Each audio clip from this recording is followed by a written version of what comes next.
Thank you for joining me for another episode of Behind the Scenes. Remember, smile and laugh every day. Hug someone that you love, be it 2 or 4 legged. And remember, you are special. Thanks again for joining the show. I'll see you next time. Bye-bye. Hi. Hi. How are you? Good. Welcome to the show. I know. Thanks for having me. I've been looking forward to this, so this is super exciting, and I know there's lots of fans that are looking forward to hearing about this and seeing you and getting to know you better. So this is going to be a lot of fun. A lot of fun. It's really great to have you on the show. How long do they have? Oh well, we'll cover it all and then some. So they can't say you didn't share it all or bear it all. That's already covered on Twitter, right? Yes, I think the bear part it's covered. So now it's to the share part. So that's even better. So okay. Yes. Sounds good.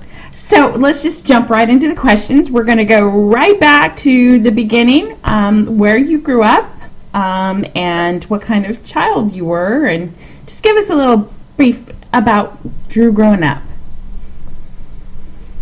Okay. So I grew up in Birmingham in the UK, which is in the middle of the UK, and I had a good childhood. I mean, I was a swimmer growing up, so from the age of 3, my mum got me in the swimming pool, and I was still there come 16, and I was a competitive swimmer, so I guess that kind of gives me kind of like my how do I know? Your stamina? Gives you your stamina? There's that. I'm thinking of like my lust for working out, or I don't know, my motivation, my looking after my body and my health, and stuff. That's what I was trying to like pick out of the air there, and my stamina. And I was a very creative. I was very colourful and bright, and I suppose a very happy child. Okay. So, from what I remember. So, and I have an older brother, and we were never really close, but we are now, which is good. We weren't close just because we just had different interests. I was the swimmer, I was the athletic child, and my brother was the gamer, and he would kind of sit in his bedroom all day and never emerge after playing video games. So, and my parents did everything they could to make sure that me and my brother had, everything that we kind of needed, really. So. Awesome. So how were you in school? What was school like? I mean, no kid really likes school. I was a drama student. I did drama. I can't sing very well, and I can't play an instrument. No, I played the clarinet. That was it. I played clarinet for a couple of years. That's good. Now I blow other things. That's where you developed your lip.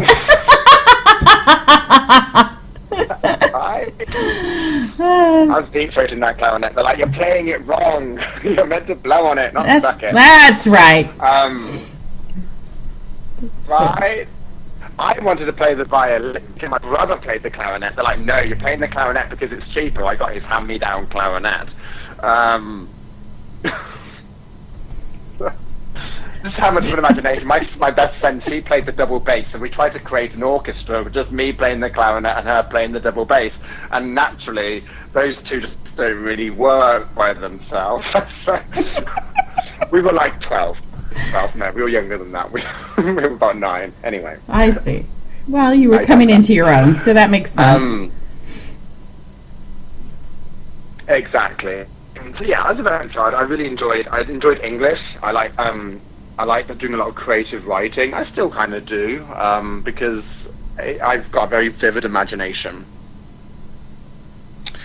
I wasn't a super sporty child. I kind of like, they made you do like physical education, PE. They made you play football and rugby. I hated sports. Now I love ball sports, but now I hate ball sports. Of course. I hate so, but like my was like, hang on a second, teacher. Before you make me playing football and rugby, I'm swimming 8 times a week. I'm doing my fair share of physical education. Don't start making me. I was good at trampolining. We had trampolining class. I like trampolining. Again, I like bouncing on things. What can I say? All these innuendos are coming out of me this morning. It must have been the sex I've just had. I don't know.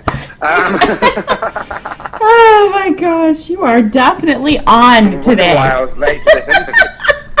This is why I had to post on your Twitter thing about putting your clothes on because you had an interview. So, haha. Well, I've just done the walk of shame, so I've had to take off the clothes I was wearing last night. I often do the walk of shame, but I'm not ashamed of it. I know. Oh, a nice jumper, what can I say? So yeah, and I got to the age of 18 and I applied for university. So like, in high school, I'm not sure what it's like in the US or anywhere else in the world, but in the UK, they kind of like really just geared you up to go to university. That was kind of like really the only options I felt like they were giving us, especially when I was at high school anyway. It was like, you've got to do your subjects, you've got to get enough points to get into a university and go on and do that. And there was no option, well, there was not really many talks about doing apprenticeships or just go straight into work or option. And so naturally I applied for university like all of us did, and I got my placement in university. And then I got to like a week before, I'm like, I don't want to do this. I was going to go into primary school teaching, like elementary school teaching. I was going to be a teacher. And I chose to do that because it was the most creative job. But I could see you doing that. I could see you doing that very well. Well, I mean, because it's, I mean, especially with young kids, you can develop characters, and there was art and English and math, and so, and you get to cover everything. But of course, at the same time, I hate children, so that would have been the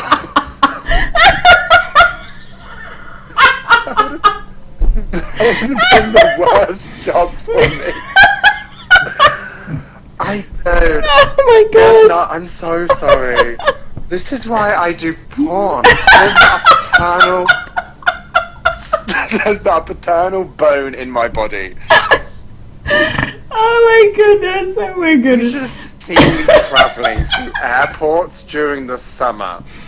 Now, come on. You got to take into account these poor children are being shoved into a little tube for hours to go and sit in a chair for hours with very little entertainment at all. Can you imagine back before there was iPads and stuff to entertain these children that they'd have to actually read a book?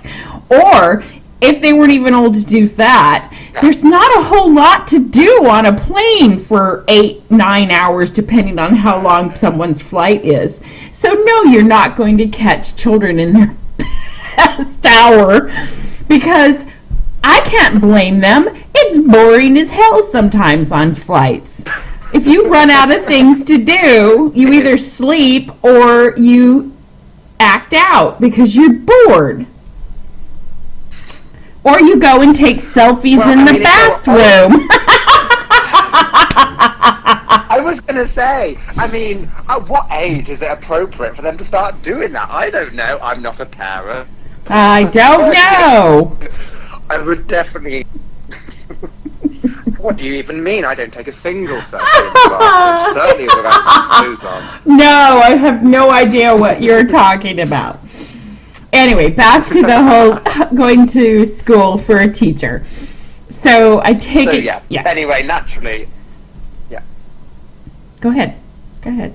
I chose not to go to university. And my parents were very supportive. They're like, that's fine. Do what makes you happy. Right. They've always been of that attitude. Do whatever makes you happy. And I kind of came to the realization that actually university will always be there. If I want to go into education later on in life, I will.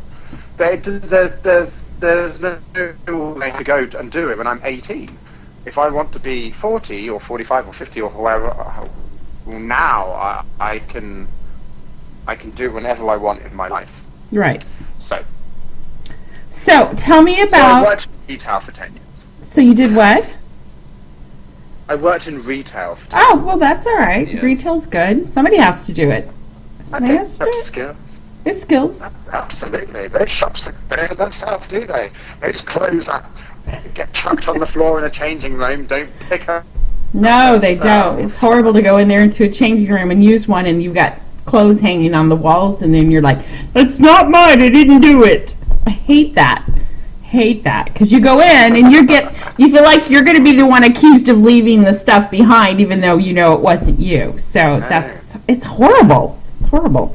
So tell me about you coming out during, when did that happen? How did that go? And Yeah. I was 15. I came out young, I guess. I was the only one really in my year, and there wasn't really many of us in the school that had come out before me. I came to the realization that I was gay when I was 14. I said to myself in my bedroom that I'm gay.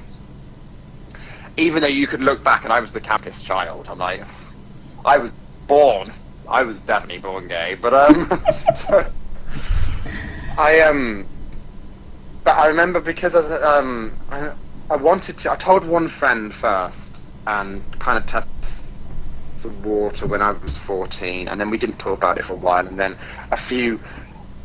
it was so hard. There was no Grindr,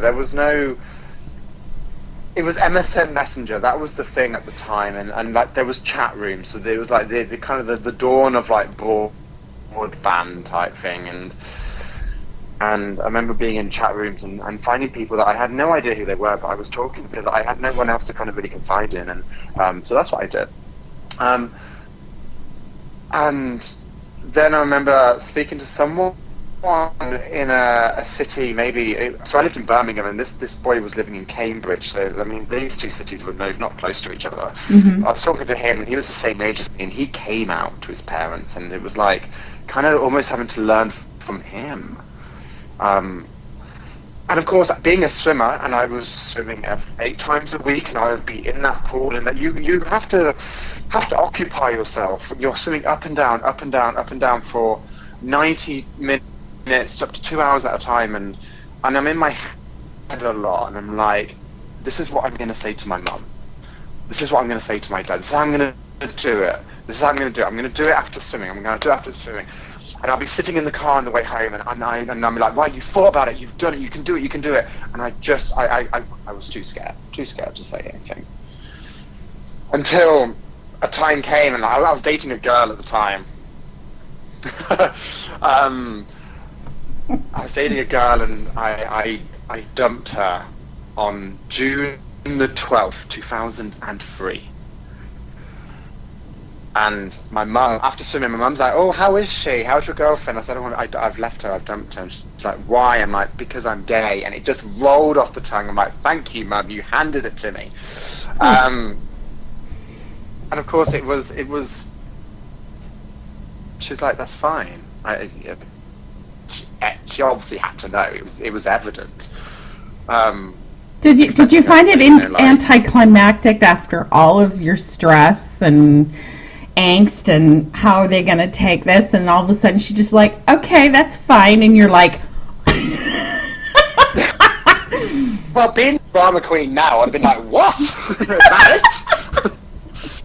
Jesus Christ. I was expecting Peyton Place. No, it was a massive, this weight just falling off my shoulders, like just jumping that hurdle. Oh gosh, it was lovely. But then there was always having to tackle my father. My father, again, he's a very liberal person, but you have a different relation. Even though I was close to him, you just have a different relationship with your father, and I had to get my mum to tell him. So technically I haven't come out to my dad yet, so maybe there's still I might message him after. Dad, I'm gay. It might be time. It might be time. It might be time I come out to my dad. Exactly. Dad, by the way, I know Mom told you, but I thought I should say something. It works. Just to clear the air. So you mentioned you did retail. Just clarify. Yeah, just clarify it. So you mentioned you did retail, and you did that for several years. What else was going on in your life? And how did you make that leap from retail to porn? Actually, there is retail in porn, but retail to porn. Well, there is. I'm not going to lie. There is. For a store manager who wanted to also, get himself onto a checkout conveyor belt and just wait for dicks to come down. I thought, well, I was perfect for that role because I've got experience with checkouts and scanning things. There you go. Not at all.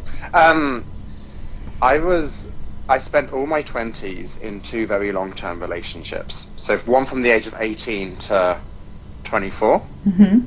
And then I was single for a couple of months, and this is when Grindr was a thing, and I was kind of like using it, but I wasn't using Grindr to like how it could have been to its full potential. I was just chatting to people. I'm like, oh, do you want to go on a date with me? I'm like, what's a date nowadays? Anyway, and then I met my second boyfriend when I was 25 through to 29, which was obviously even more serious. And so I was very vanilla. I lived in this vanilla lifestyle. So my first boyfriend, who I dated for 6 years, 18 to 24, he left me because I was too vanilla. If he only knew now what he should have known then. Well, I think you'll find he does know. So big mistake. Huge. Huge let go. Okay. Wow, I mean, but this is it. I was this is like I say, I lived a very closed lifestyle. I was living in the country. There was, honey, you were 18 too. You were 18. I mean, you don't know everything at 18. So, that's how you discover yourself, is through trial and error.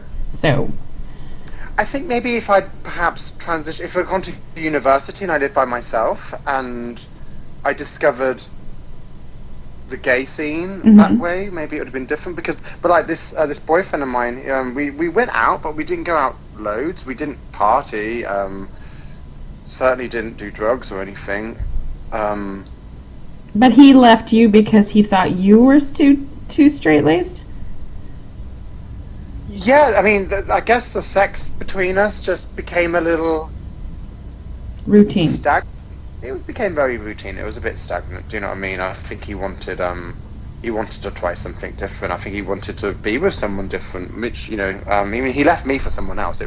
And I don't really ever recall being that upset.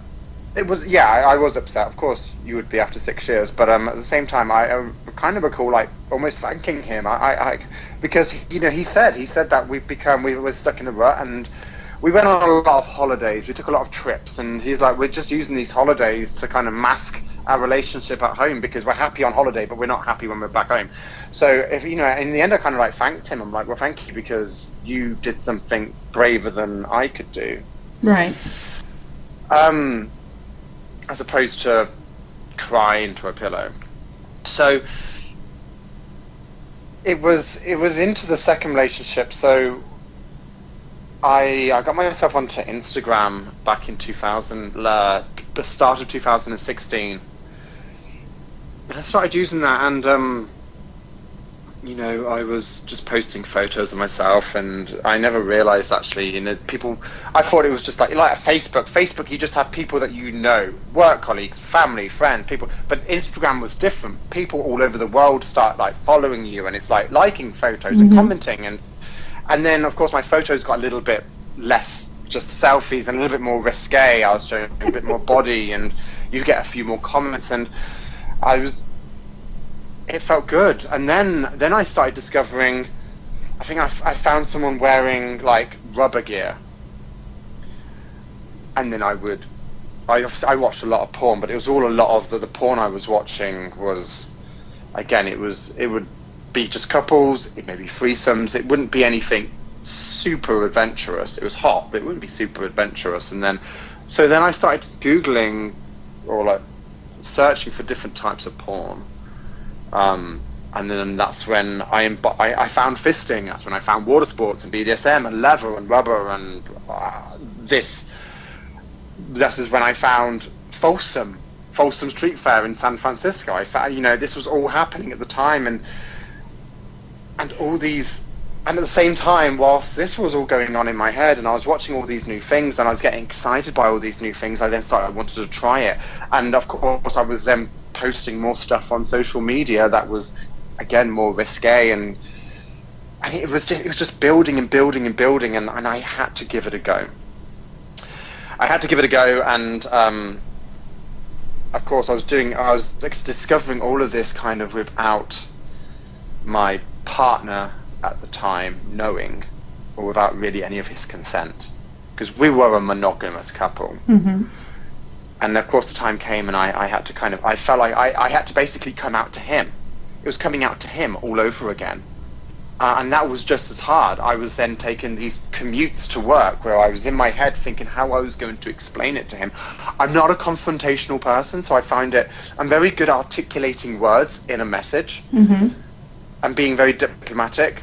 And if I'm talking to someone, I would take long pauses, and I would choose my words very carefully. But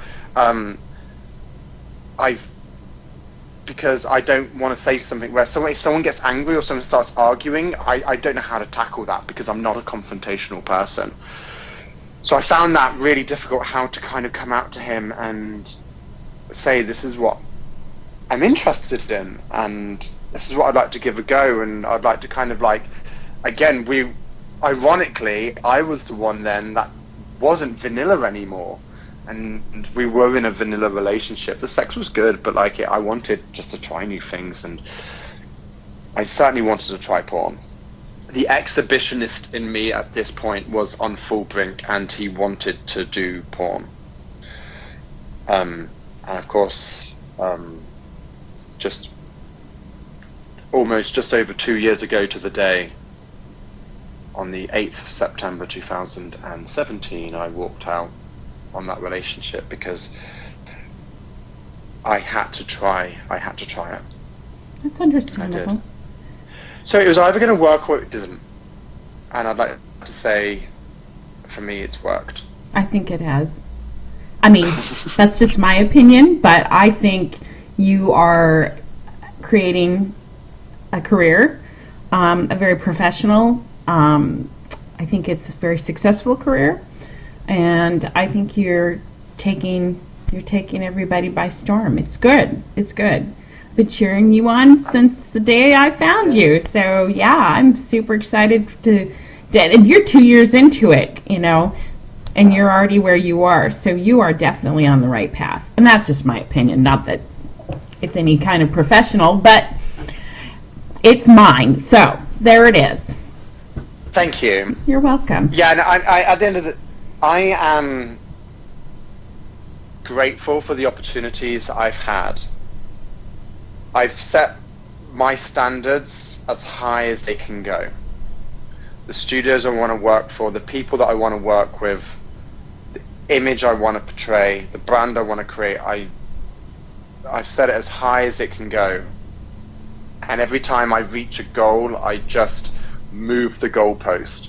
I'm like, great, check, done. I'm really happy with that. I got a booking with that studio. That's exactly what I want to do. I'm not gonna stop here. I'm now just gonna celebrate and go to the next. Good. The next big thing. Good.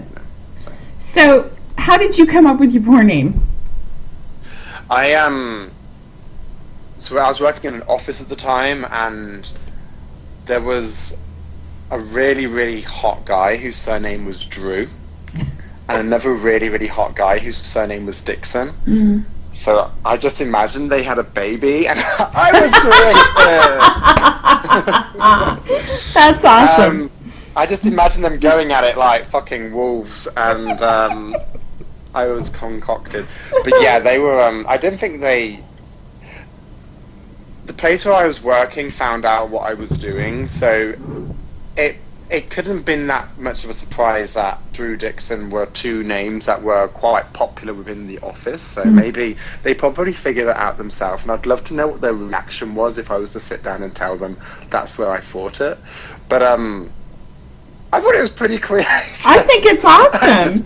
You combined two of your people that you thought were attractive, and you put them into one. I think it's awesome. Yeah. I think it's awesome. So you said people in the office found out what you were doing. How about your friends and family? Do they know about your career? They do. I mean, to be fair, most of my friends now are within the industry. I've just got one or two back in the UK that are Diehards? that know me beforehand type Yeah. thing. And they think it's great. They're like, I wish I could do it, you know. As for my family, again, they it's like coming out to them all over again. They found out, somebody tipped them off, and they found out, and then they kind of sat me down, and I think their main concern was that I was okay, that I wasn't doing this as a cry for help. Got it. I guess being uneducated, thinking it was like they thought I was doing this as like a last resort type thing because I needed money, or there was kind of underlying issues. And it's kind of really hard to explain why. And again, it's this mentality. It's about the kinks and the fetishes, the exhibitionist type thing, about these kind of like ideas that's why I wanted to do it. And now the support from them is just I mean, I don't have a big family anyway, but with my brother's straight, and he's just proposed to his girlfriend, which is lovely. And the two of them, whenever I'm back and I stay with him, we'll sit down, and it's funny because we can almost like it sounds strange having conversations about sex with your brother, but I've kind of discovered just a little bit how kinky my brother and my soon-to-be sister-in-law are. I'm like, that's good though. It's good. And I'm having similar conversations with my cousin as well. And like, it's almost as though they're coming to me for like expert opinions. I didn't go into all the gory details, but they're coming to me as a safe space to be able to openly talk about sex, because I don't feel like, especially in the UK, I think sometimes people are afraid to talk about sex. We're not really known to be a super extroverted kind of like and talking about these kind of things. But so it's weird. It's nice to kind of have that space. And my mum's just like, she's really pleased, because if she knows like that I want to work with certain studios and I want to work with certain people, and she'll be like, if I do get a booking with someone that I've been working on and working towards for a while, and then I'll tell her, and she'll be like, a well done type thing. And she just wants to make sure that I'm traveling well. I'll tell her, oh, I'm getting on this plane, or where I've landed, and I've got this booking and I'm doing that, or I've been nominated for this award, and it's So she's supportive. Nice. She's very supportive. She just wants you to be safe. That's understandable. Totally understandable. Yeah. Totally. So you mentioned, your parents' reservations and stuff like that. So I'm just going to segue into this question. What do you think the biggest misconception that people have about the porn industry is? Because obviously that came up in some form of conversation that you had to have when you told your parents, because they had an opinion of it, or what they had figured was what the industry was like. So what do you think you've run into that's the biggest misconception?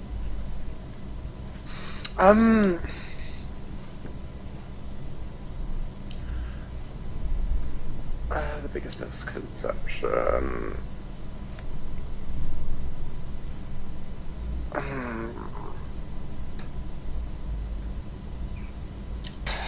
know, to be fair. Let me think about this one. Okay, we'll It come always back gets- to it. We'll come back to it. Just keep it at the back of your head. Yes. So tell me about your first day on set then. Tell me about your first scene and how that went, and did it meet?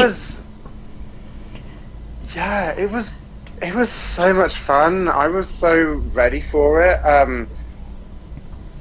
There wasn't any nervousness because they're like, get your clothes off.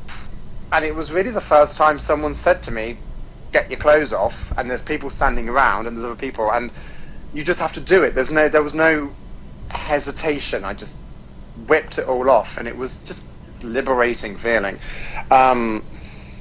I worked with a French boy called Xavier Sibley, and for a UK studio called Blake Mason. And I just remember chatting a lot. I remember I kind of like, maybe that was where the nervousness was coming in, because I do chat a lot when I'm nervous. And I was just chatting away, and we would be like, in between takes and scenes, and of course we got to the cum shots, and now I realise on set when we get to when it's time for cum shots, you just gotta zip it. Like, let everybody relax and get into their own headspace, and you do not want someone just chatting away about last night's soap operas, do you know what I mean? So, but I remember I was, again, very cautious. I'm like, is this okay? Are you happy with this? Is this right? Am I making enough noise? Am I not making enough noise? You know, and taking direction. But it was great. And when I went up and did that particular scene, I actually had a scene booked for the second day as well. So I had 2 scenes over 2 days. So going in, it's amazing just how much you learn on that first day, because second day you've got to put a lot of it then into practice, you know. So I'm still learning. Well, everything's a learning experience. Every studio has a different way of doing things. So, yeah, I can see where that happens. So, what do you think is your favorite part of your career so far? What are you enjoying? I love all the dick. Who doesn't? I feel like there's so many parts. I mean, I really value the travel because I'm not a super materialistic person. And actually, it's funny. I've come to the realization only in the last week or two, because I'm always learning new things about myself. This is another thing about this career. Like, the self-discovery is crazy. I'm learning new things about myself all the time. And my most recent kind of revelation is, if it's not in my suitcase, I don't need it. I travel around with a large suitcase, a small carry-on, and a personal item. They call it on planes a personal item, which I stuff with as much stuff as possible to try and like avert those baggage charges. But I've come to the realization that if it's not in my suitcase, then I don't need it. So it's really allowed me to strip back just how materialistic I need to be. So therefore, I value the travel. I value being in new places. I value meeting people. I know I spend a lot of time on social media, but at the same time, I do, when I'm with someone or in an environment where I'm talking to someone, I want to invest in that.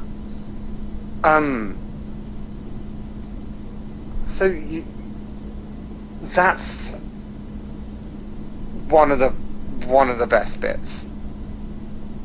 Another great thing is having this creativity. I've already said that I'm a creative person. I've got a very vivid imagination. I'm a very creative person, and I find creativity in all sorts of things.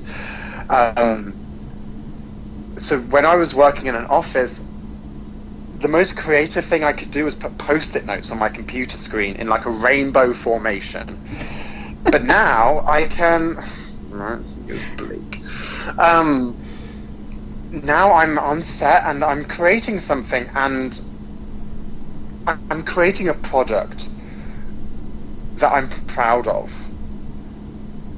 and especially when I then see it come out on, like, I see a preview, I see the photos, and I'm like, because I feel like there's this, I'm putting input in now, like, especially with, because, you know, I know what I'm doing. So I can suggest something to the director or to the camera crew or whatever. It either works or it doesn't. I'm not trying to take over the whole thing, but, like, I want to bring something new to the table with all these different studios, something elevated, something bigger and better, you know, each time. So I feel like there's this creativity that I just love. And this year also I've been given some scripted roles, which I didn't have last year. This year I have, and they don't come all the time, but when they do, it's so great to be able to get into a character. And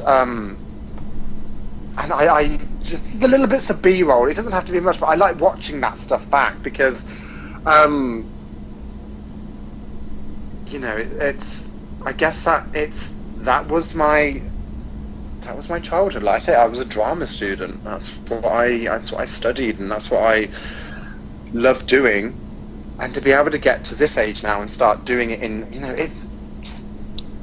I get There's it. so many things. I but get it. Yeah. Could you see yourself writing scripts someday?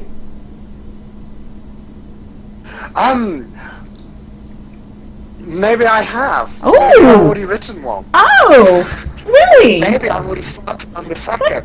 Oh. Yeah.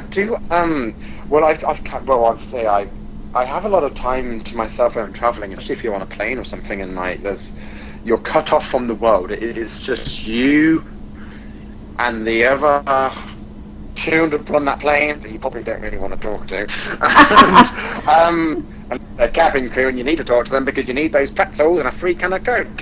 So I'll put on some music. I have a playlist on my Spotify, and I'm finding all this music that's just getting all this kind of creativity, and like, and I'll be there on my notes on my phone, and I will start typing away what I'm feeling and what I'm going to do. So yeah, I have actually I've gone as far as writing a whole trilogy, because I don't do things by half measures. I like to, you know. No, I don't But, get like, that I'm on your writing it as if personality at all. No. If I'm going to go in, I'm going to go. Go big or go home. Exactly. If it's not even 10 inches, I'm not even considering it. Exactly. Size I'm queen. not a size queen. I'm not a size queen. I'm not. I know you're not. I love teasing you about Just it, has though. to feel good. Just that's right. So yeah, I would love to. I'm a little bit protective of it right now because I guess a little bit. I'm afraid that someone will laugh at it. But at the same time, I would love for it to come to fruition. Or someone to look at it and go, do you know what, actually, it needs some tweaking, it needs some modifications, we need to take this out, we need to put that in. But I would love to see something like that come to get made. Well, And if then you see need a what second people's opinion, thoughts. I would be happy to Right. look it over. Right. Because trust me, Okay. I get this feeling very well. When I launched the site 2 days ago, that was one of the hardest things I've ever had to do because I was so proud of it and so nervous, and I was just worried, are people going to like it? Are people going to accept it? Are people going to... Trust me, I totally get that. Do I want to... Hitting that publish button was probably one of the hardest things I've ever done. But you've done it. I did. So Exactly. this is words of wisdom to you. Don't wait too long Okay. because you will talk yourself out of it. And we are our own worst critics. And Well, then there may be I'll send it over to you after. there might be people I that just- don't like it, honey. There might be, but that's on them. And because there will be this other group that will. So you can't please everybody. No, that's true. So Okay. just saying. all right. But I would love to read it. Trust me, I would love to read it. Yes, I read it back. I'm happy with it. It's almost as though it's more of a graphic novel. It's obviously been there's like director's notes in there, and there's a script, but there's a lot of descriptive. There's a lot of descriptive kind of like scene descriptions, and I've even done it to certain pieces of music. So I put suggested pieces of music that you can find on Spotify to listen to. So the idea is that you listen to those songs while reading that particular scene to really just let you fall into. Oh, it's so exciting! I'm telling you, I so want to read this now. Okay. Okay. So, on to some just random question. So, is the glass half full or half empty? Oh god, it's just so half full. I'm definitely a glass half full guy. Okay. I say that to myself. I say it to others. So, what is the most interesting skill that you have that most people may not know?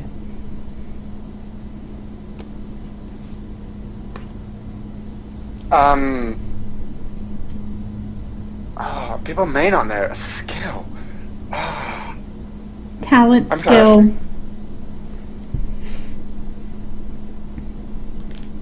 I don't think I have. Obviously, there's the things I can do that, like, sexually, that people think are skillful, but I'm trying to think of things that maybe aren't sexually based. I can't play an instrument. You just said you took 2 years of... What did you take in grade school? You did take music. Clarinet. Well, that's an instrument! I played it for like 2 years when I was like 9 to 11. Well, probably not something you could just pick up and start playing again. You'd probably have to redo, but that's still a talent. You learned it. Do you cook? I'm the worst cook. I tried making an omelette and it went tits up. I followed the recipe. I think we talked about this before. I was supposed to teach you how to make an omelet. I had every intention to make this really nice spinach and cheese omelette, and I forgot. It took me 5 days to make it. Like, I waited 5 days before I decided to make this omelette, and the spinach was all wilted and it gone soggy, and I didn't want to eat it. And then I was at my brother's house. I couldn't find the cheese grater. He was out of town. I couldn't find the cheese grater, so I just put cubes of cheese into it. Your face. You're like, what?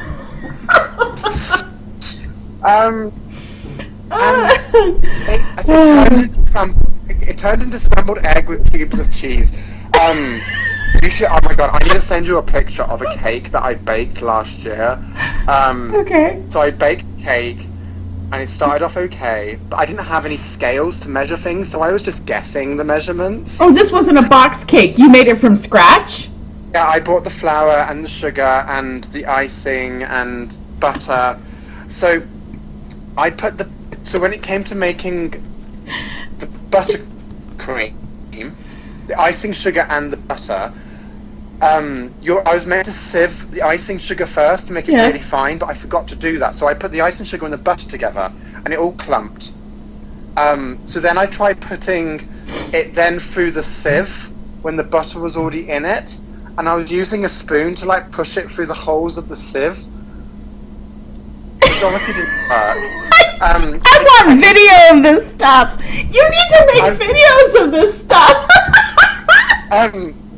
Okay, I put some of it on Instagram, so I think I've got some of the videos on my camera roll. I didn't have a hand mixer or a mixer at all, so I was mixing everything by hand, and it was hurting my hand, and then I got bored, so then I just kind of slapped it on. I tried spreading it. We're gonna start calling you the Julia Child of porn. I tried eating the cake, and the cake was still warm, and it was peeling up the sponge. God, I have photos. So you've seen Oh what do my you call it God. here? It's in the UK. It's the Great British Bake Off. Yes, I've seen a couple episodes of it. Yes. So like all reality TV shows, they obviously have the TV show and they have a spin-off show as well, which is like just like an extra like. It was called Great British Bake Off Extra Slice, like where they do like a recap of the episode. Okay. And on that show, you could send in pictures of like bad made cakes type thing. I did actually send the photo in, but it never actually made the TV show. I would be so good on Nailed It because I would do such a bad job. Can I suggest next time, sweetheart, start with a cake mix. It's already pre-measured. You just pour it in the dish, you add the eggs and a couple of cups of milk. Everything else is already pre-measured. It's already in the cake mix. Because, you know, I think you're wonderful, but you're not ready for the Kentucky Derby of cake making. You start at the beginning and do like the little race first, and then you work your way up to the big race. It was meant to be a simple birthday cake, but I couldn't find a birthday cake recipe, so I found a Victoria sponge cake recipe. And I made Sponge cake? Sponge cake is one of the hardest to make in the whole world. You're funny. Next time, buy a cake mix and a jar of the frosting, and you would have been totally done. The thing, it was meant to be someone's birthday cake, so afterwards I left it there, and then I went out to the shop and bought a birthday cake. You didn't try to pass that off as yours, did you? Did you? No, in all Okay. fairness, the birthday cake I bought from the shop was really dry, and mine was quite moist. Well, that's because you had a lot of butter. Honestly, I'm gonna. So what I'll do, I'll find you a picture and I'll send it across, and if you want to put it on like some sort of footnote or something, you can. People The can, cake, the cake. You have pictures of the cake. I'll take it, definitely. yeah, Oh, that is oh, funny. oh, fine. So, Anyway, yes. coming back to that, do I have any skills? No. Okay. Well, we'll have to learn some. Maybe next time you can say, I know how to make an omelet. That would be so good. That would be so. I'll figure it out. Mhm. I'll get around to it. Well, if not, we can just do one of those video chats, and I'll walk you through doing an omelet. How's that? Okay. How's that? Okay. That sounds good. All right. Okay. So, what would be your ideal dream vacation? What is something that you really want to do? Where to go? What to see? I mean, if we're talking about just absolute pure relaxation, even though I struggle to switch off, I would love to go to Bora Bora. So, that is something. However, on my bucket list, I do want to go to Tokyo. Mhm. I want to see the Northern Lights in Iceland, and I want to go to Rio de Janeiro for the carnival. So, those are bucket list destinations where I feel like I would be going purposely for myself and to just switch off from the world and leave Drew at home, even though he likes to come with me. So, Well, it's hard to leave half part of yes. your personality, you know, so. it really is. So, Yeah, it is. yeah, I'd definitely pick those places. Yeah. So, if you And had. Seattle! Well, yes, somebody needs to come to Seattle because it is actually a pretty city to visit. We could go do this whole Titanic thing out on the ferry in the water and go stand in the front and do the whole Titanic scene. Yes. It's so much fun to do that. Yeah, it is. So if you could personally witness an event in history, something that you've always wanted to be part of, what would that have been? Personally witness an event in history. Something historical.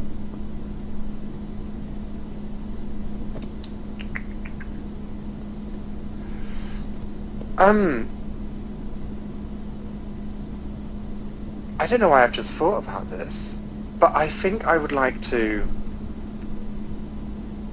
Oh, it sounds really morbid now. Go, like World War One and like the men going over the trenches.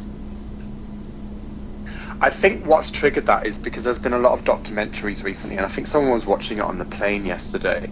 A recent documentary of old footage of World War One, and they've turned it into obviously like a color.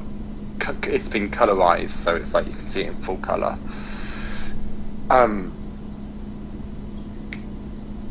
Just to kind of get a grasp of just how brave those people were.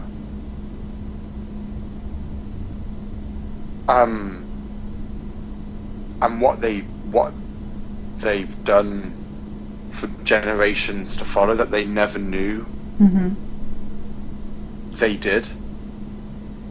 So yeah, I feel like just in that, like, and taking some of that courage, bottling just a little bit of that courage, and being able to keep it for myself. I think there's a lot to be said for those people that we might have lost a little bit. Is the pride for humanity, if that makes sense. It's not just world pride. It's the world. It's pride for humanity. It's, you know, putting humanity up where, you know, not this personal part. It's a group, collective of, you know, standing up for what's right. You know, that makes sense. Totally makes sense. So, what's your favorite curse word? Fuck. I had a feeling that was coming. I say it so much, and I watch my porn back, and I'm like, fuck me, for fuck's sake. I've just said it twice in two different contexts. I'm going to have to sit down with one of your scenes and count how many times you say it. Ooh, that's something to do. You should do. I should. I'll take a poll with people and see how many people can count how many. Which was the one I was watching my masculine scene with Marcus Cage, and I think it was that particular scene. I'm like, stop saying it! Say something different! Ooh! Like, I don't know. Golly gosh, that's wonderful! Fuck. Oh, fuck, yeah. Well, it kind of fits everything, you know? It is hard to come up with a different word. Like, oh, golly gee. Oh, golly gee. Oh, golly gee. Stick in. Oh, golly gee just doesn't fit for that. It really doesn't. It really doesn't. I just say, fuck, for fuck's sake. Fuck's sake. Fuck's sake. Okay. For fuck's sake. Yeah. So, if you were a new addition to the crayon box, what color would you be? And what would it be called? Yellow. Yellow, and what would it be called? Pardon? What color? If yellow, but what would you call it? Oh, I've got to call the colour.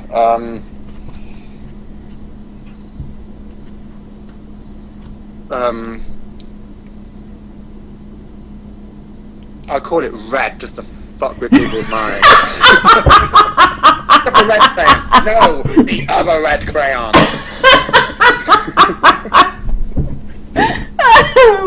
I actually can see you doing that. I would call it happy. Call it it's a happy colour. Happy. That's a great one. That is good. Yellow's my favourite colour anyway. Oh look, I've got like here just a yellow harness. Well, now every fan that you have is going to know your favorite color is yellow, so everything you get from now on is going to be yellow. I mean, I'd like to think they all do. I do wear a lot of yellow, but it's such a it reminds me of the sunshine, and therefore I'm a sunflower. It makes me feel happy. It makes me feel healthy. So yeah. So what's your favorite kind of food? What is your favorite food? Mexican. Mexican?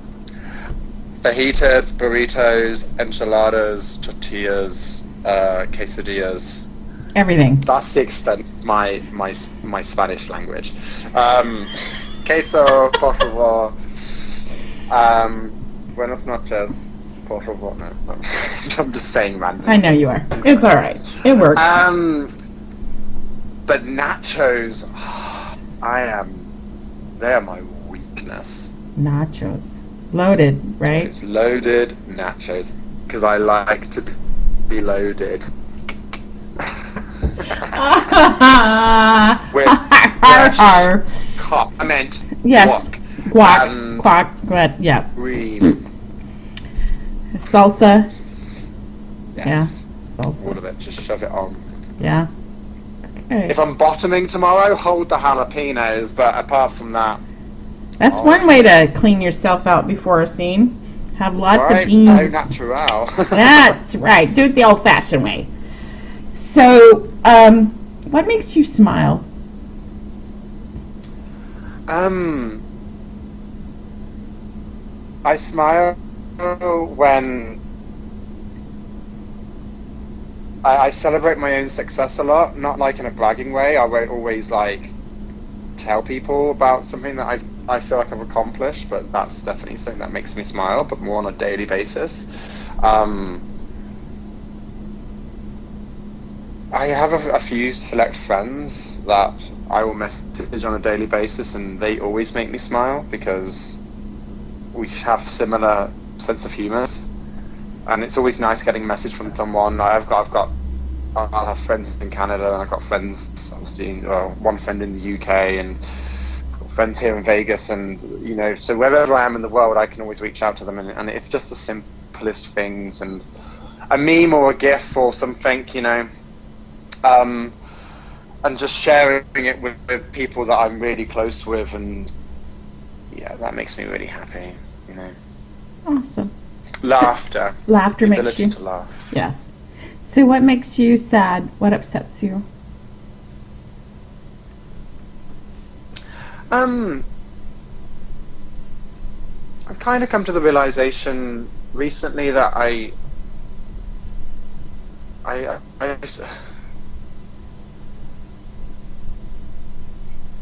I'm worried that I'm not going to fall in love again.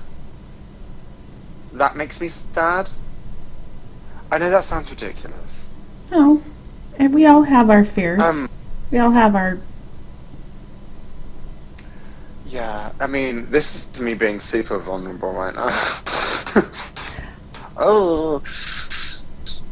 I said that out loud before, but I have thought about it a lot over the past couple of weeks and months, and at the same time, I'm not actively looking for a relationship. So that's one thing. It's not that I'm looking. I'm not dating. I'm not going on dates with anyone. And that's fine. I'm happy with that. It's not as though I'm sad being single. I'm happy being single. I love being single. I feel liberated being single. But it's when I see couples in love, and I'm like, I do not know how do I get that? How do I let my body? It's letting my body go and just breaking down walls and being myself. And so, like, an example would be like in my previous relationship that I walked out on, that I discussed before I came into porn. There was so many romantic gestures, just like little tokens of affection, that you would just naturally do. Nothing was forced because there was love. And I don't, at the moment in my life, I don't feel that inclined towards anyone. I don't feel like I want to give anyone in particular those little tokens of affection behind closed walls without the cameras looking. And so that's what brings on this worry that, why? I used to be like that, but I'm not now. Because you're not ready yet. Changed, but you're not ready again yet. You're still learning who you are. You're just discovering another facet of who you are. When that's all done and you're ready, then you'll be ready. Period. Yeah. I get what you're saying sure- though, because you think, Yeah. I get it. But you'll get there. So like just letting loose and just is it a trust thing? Is it trusting somebody? Is it what is that? What's going to happen between me and someone else that's going to spark and bring back that romance, that urge that I had The right person. years ago? The right person. Yeah.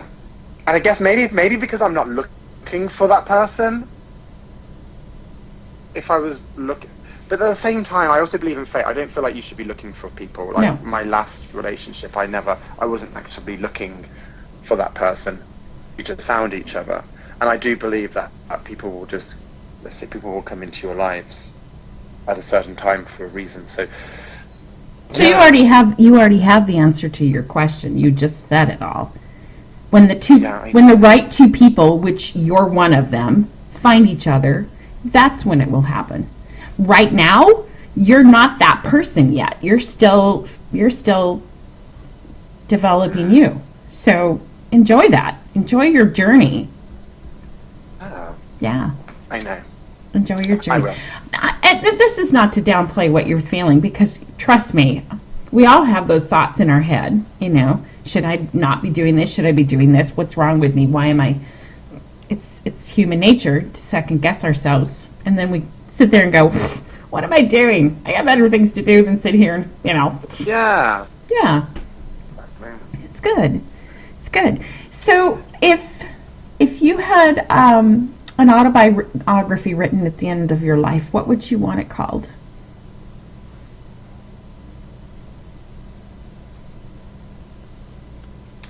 An autobiography.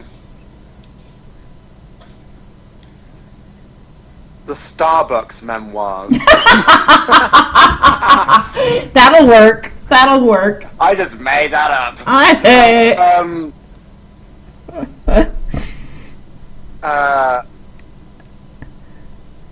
Drew Teeny, A Cocktail of Life.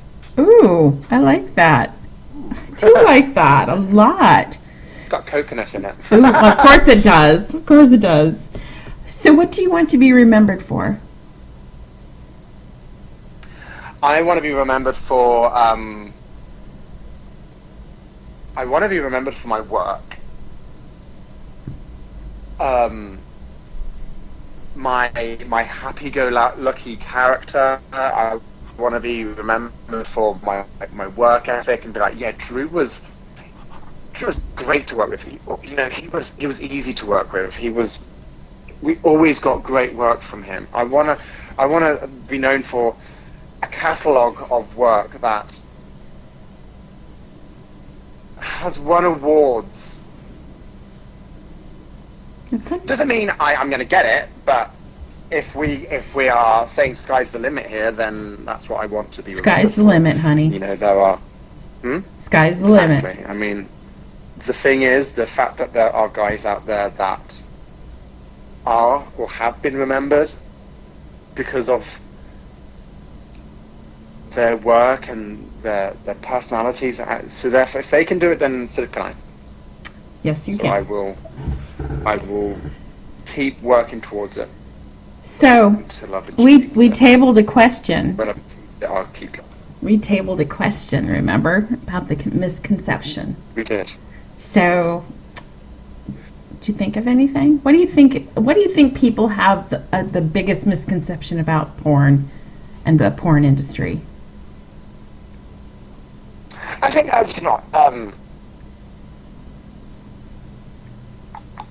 people think we are. I think people forget that it's a work, it's a career for us. So, and in particular for me, it's, as I said, I've already discussed it. It's an art, or it's for me, it's creativity. It's about, I say, going in, not just having sex, but creating a product, something that's sellable, marketable, looks great on camera, something that fundamentally the people at home are going to enjoy watching. So I go in with that attitude. People forget that. So,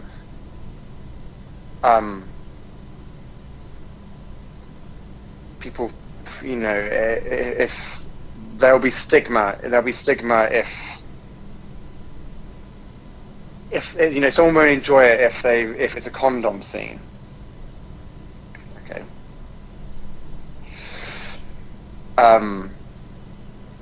They forget that it's what the entire product, I suppose, it is itself. If people also think that we're always horny all the time, I'm horny a lot of the time, but there's going to be times that I'm not horny because, you know, I might be on a train. Or I might be, you know, in the shop. So Yes. I don't always walk around with a full-on erection. So there's that as well. Those are good answers. People forget that, you know, they, You're human. I don't know. Yeah. You know, I get it, like, you know, I'll get a lot of messages on Twitter, because people are, you know, you go to my Twitter and I don't really actively voice my opinions, and I don't really talk social issues and stuff, because people come to my Twitter for porn. They wanna get themselves off. So I wanna make sure that's what I'm giving them. You can scroll through my media and there will be photos and pictures, and I do interact with as many people can, and I do bring my personality to the table, but when it comes to the media side, the pictures and stuff, that's what I want people to see. So of course they're horny and they naturally respond to me in, you know, direct messages with you know, dick pics and all sorts like that, and comments and things like that, and expecting, you know, and of course it's fine. I've got no issue with that, because that's what they feel like in that moment. But they need to also accept the fact that if I don't respond back to you, it's because you're horny right now. I'm having dinner with my nieces. Exactly. You know, it's like, you've got to remember, like, that you've sent that message to whatever time zone you're in. You've just woken up, you're just gone to bed, and you're horny because you've seen my work. That's great. My job's done. But, you know, you know, I may not respond because You're doing other things. I'm doing, Yeah, you know. they do. So, That's a bit of a necessity. if you had something you wanted to tell your fans, what would it be? What would you like to say to your fans? First of all, I would like to tell everybody, thank you for finding me on my new Twitter. So I've had, obviously, my new Twitter account now for almost 4 weeks. So yeah, I'm really grateful I'm so grateful. So, like, that first day when I set up my new account, and I had so many people reading and reaching out and commenting and getting, because I was just, all of a sudden I was lost to 100,000 people. I would just disappeared off the face of the earth. People that kind of check in with me, and